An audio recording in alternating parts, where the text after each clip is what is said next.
Salam sejahtera dan selamat datang kepada semua ke channel ini Currents via MY. Pernahkah Anda tertanya, kenapa di dalam keadaan ekonomi negara yang semakin mencabar, dalam keadaan rakyat semakin tertekan dengan kos sara hidup yang naik mencanak, tiba-tiba kita dengar yang berita tentang ribuan pekerja Petronas bakal diberhentikan. Tetapi pada masa yang sama, kerajaan masih juga mengambil dividen berbilion-bilion daripada syarikat itu. Kamu rasa benda ini logik atau tidak? Baiklah, mari kita ulaskan cerita ini satu persatu. Baru-baru ini Ketua Pembangkang Datuk Seri Hamzah Zainuddin membuat satu kenyataan yang sangat mengejutkan dan penuh dengan persoalan. Beliau mendakwa kerajaan pimpinan Datuk Seri Anwar Ibrahim sedang memerah Petronas untuk bayar dividen 32 bilion ringgit kepada kerajaan. Walaupun syarikat minyak nasional kita itu sedang mengalami kejatuhan keuntungan 2 tahun berturut-turut. Bayangkan, tahun 2023 keuntungan Petronas jatuh sebanyak 21%. Tahun 2024 jatuh lagi, kali ini sebanyak 32%.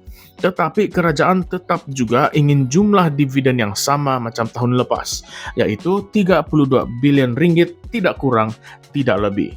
Dan benda ini bukanlah kabar angin, tuan-tuan dan puan-puan. Diumumkan secara rasmi 2 hari sebelum sambutan Hari Raya Aidil Adha baru-baru ini, Petronas sendiri mengumumkan bahwa mereka akan menjalankan proses penstrukturan semula yang akan menyaksikan lebih 5.000 pekerja bakal diberhentikan. 5.000 kawan-kawan, itu hampir 10% daripada jumlah keseluruhan kaki tangan mereka. Dan bukan itu saja, semua proses kenaikan pangkat dan pengambilan kerja baru juga akan dibekukan sampailah Desember tahun hadapan 2026.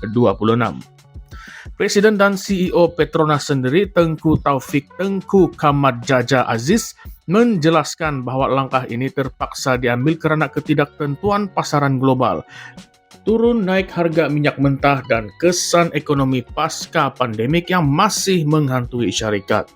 Tetapi yang menjadi persoalan besar sekarang, kenapa dalam keadaan Petronas sedang susah, kerajaan masih lagi meminta bayaran dividen yang sama macam masa syarikat tengah untung besar dahulu.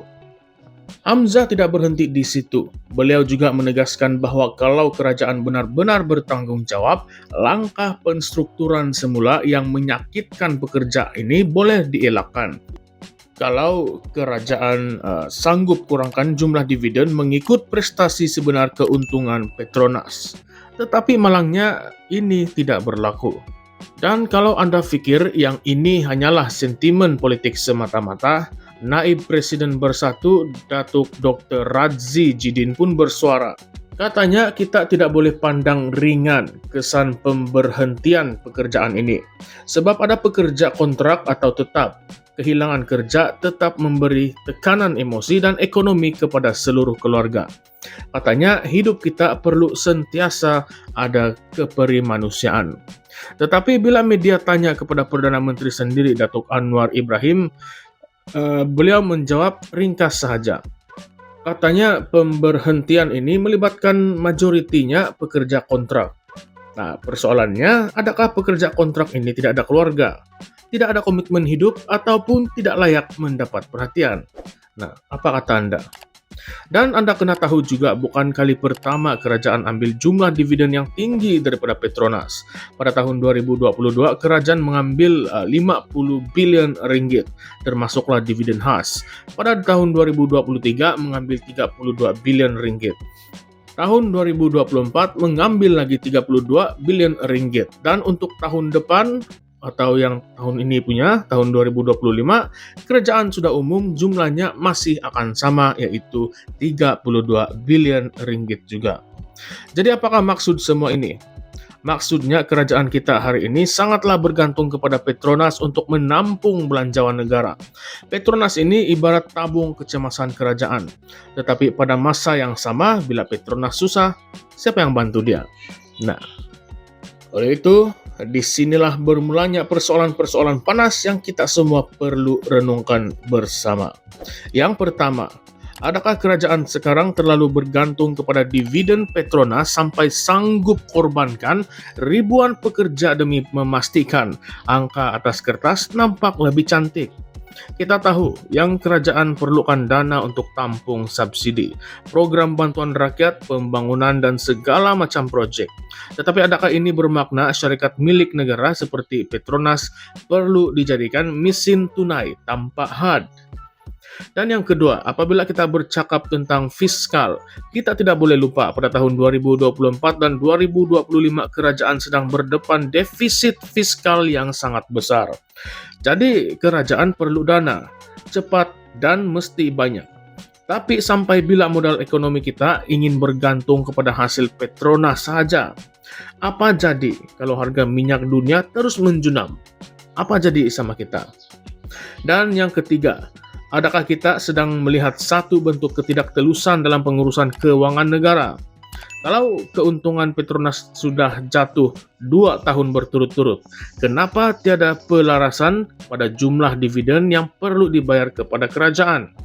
Kenapa rakyat tidak diberi maklumat penuh tentang kemana 32 bilion ringgit itu digunakan? Dan yang keempat, inilah persoalan yang paling sensitif, saya rasalah. Adakah ada tangan-tangan politik yang menggunakan dana Petronas ini untuk tujuan selain daripada kepentingan rakyat? Kita pernah dengar dalam sejarah bagaimana GLC digunakan untuk menyimpan dana ataupun melicinkan operasi politik. Kalau benar Petronas diperah demi kepentingan segelintir elit politik, maka ribuan rakyat Malaysia yang hilang kerja ini adalah mangsa sebenar, mangsa kerakusan sistem. Jadi saudara-saudari, penonton-penonton sekalian, sahabat-sahabat sekalian, kita perlu buka mata. Jangan hanya terima bulat-bulat alasan kerajaan, karena ini bukanlah soal politik semata-mata. Ini adalah soal keadilan ekonomi, soal masa depan anak-anak pekerja Petronas, soal maruah kita sebagai rakyat Malaysia. Saya ingin tanya kepada Anda semua, adakah Anda rasa tindakan kerajaan mengambil 32 bilion ringgit dividen daripada Petronas itu adalah wajar dalam keadaan keuntungan syarikat sedang merosot? Adakah kita patut berdiam diri bila ribuan pekerja kehilangan kerja semata-mata untuk pastikan kerajaan ada wang untuk berbelanja? Atau kita sedang melihat satu bentuk penindasan ekonomi yang berlapik patriotisme? Kononnya Petronas untuk negara, tetapi sebenarnya untuk siapa? Baiklah, jangan lupa untuk komen di bawah, saya ingin mendengar pendapat kamu semua. Like video ini kalau Anda rasa perkara ini perlu dibincangkan lebih luas. Share kepada rakan-rakan Anda supaya mereka juga tahu apa yang sedang berlaku di sebalik tabir. Dan yang paling penting, subscribe kepada channel ini Current Sphere MY untuk terus bersama kami membongkar isu-isu panas, kontroversi, dan penuh persoalan seperti ini. Kita bukan sekadar penonton ataupun sekadar menonton saja. Kita juga mencabar naratif. Sampai di sini saja untuk kali ini. Jaga diri, jaga akal, dan yang paling penting, jaga suara kita sebagai rakyat. Kita jumpa lagi. Salam sejahtera, salam perjuangan, salam reformasi. Sekian semua. Sekali lagi, terima kasih.